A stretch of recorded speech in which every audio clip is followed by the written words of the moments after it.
Welcome to my channel home chef Ivy. আজকে আমি আপনাদের সাথে আমের মালপোয়া রেসিপি শেয়ার করব। রসালো তুলতুলে এই মালপোয়া খেতে খুবই সুস্বাদু। আশা করি আপনাদের কাছে এই রেসিপি ভালো লাগবে। চলুন দেখে নিই। আমি নিয়েছি 1 কাপ ময়দা,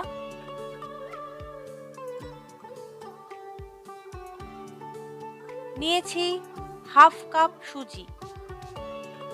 ময়দা আর সুজিটা আমি মিক্স করে নিচ্ছি।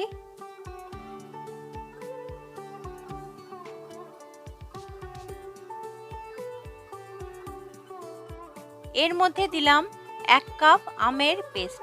আমি একটা বড় সাইজের আম কেটে ব্লেন্ডারে একদম ভালোভাবে পেস্ট করে নিয়েছিলাম। মিক্স করতে থাকবো।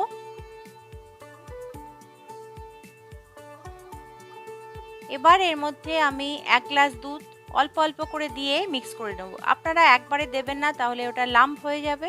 একটু একটু করে দুধ দেবেন আর মিক্স করতে থাকবেন। এখানে কিন্তু আমার পুরো 1 গ্লাস দুধই লেগেছে। দেখুন ভালোভাবে মিক্স করে নিয়েছি।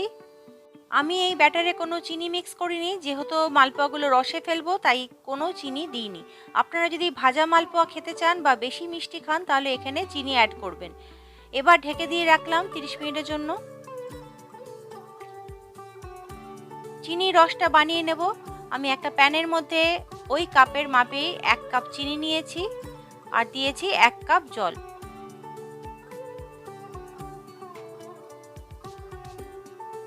পাঁচ মিনিটের জন্য ফুটিয়ে নিয়েছি, তাহলেই চিনির শিরাটা তৈরি হয়ে যাবে। দিয়েছি দুটো ছোট এলাচ, ছোট এলাচগুলো ভেঙে এর মধ্যে দিয়েছি। আর দিয়েছি সামান্য লেবুর রস। লেবুর রসটা দিয়েছি যাতে চিনির শিরাটা কোনোভাবেই জমে না যায়। একদম হালকা চিপচিপে একটা শিরা তৈরি হবে। দিলাম 1 চিমটি অরেঞ্জ ফুড কালার। এটা কিন্তু একদমই অপশনাল, শুধুমাত্র দেখতে ভালো লাগবে বলে আমি দিয়েছি। চিনির শিরাটা হয়ে গেছে, এবার আমি গ্যাসের ফ্লেমটা অফ করে দেব। চলুন দেখে নিই ব্যাটারটা কি অবস্থায় আছে। 30 মিনিট কিন্তু হয়ে গেছে। একটু মিক্স করে নেব। যদি এই পর্যায়ে দেখেন বেশি ঘন হয়ে গেছে তাহলে আরেকটু দুধ অ্যাড করে ব্যাটারটাকে একটু পাতলা করে নেবেন। দিলাম এর মধ্যে মৌরি পাউডার, হাফ চামচ মৌরি পাউডার দিয়েছি।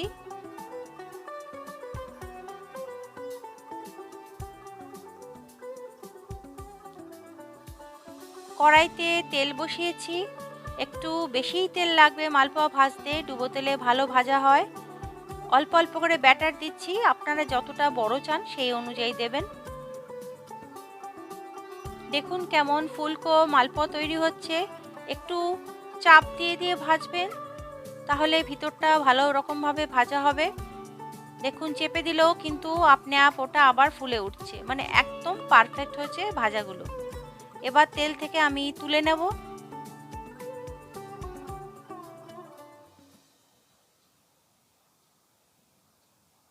তেল থেকে উঠিয়ে নিলাম। এবার রসে দিয়ে দিলাম। রসটা কিন্তু অবশ্যই গরম থাকতে হবে, যদি ঠান্ডা হয়ে যায় তাহলে আপনারা একটু গরম করে নেবেন। সব কটা মালপোয়া রসে দিয়ে দিচ্ছি। অন্তত পক্ষে 1 ঘন্টা কিন্তু রসে ভিজিয়ে রাখতে হবে। 1 ঘন্টার বেশি হলে তো আরোই ভালো হবে।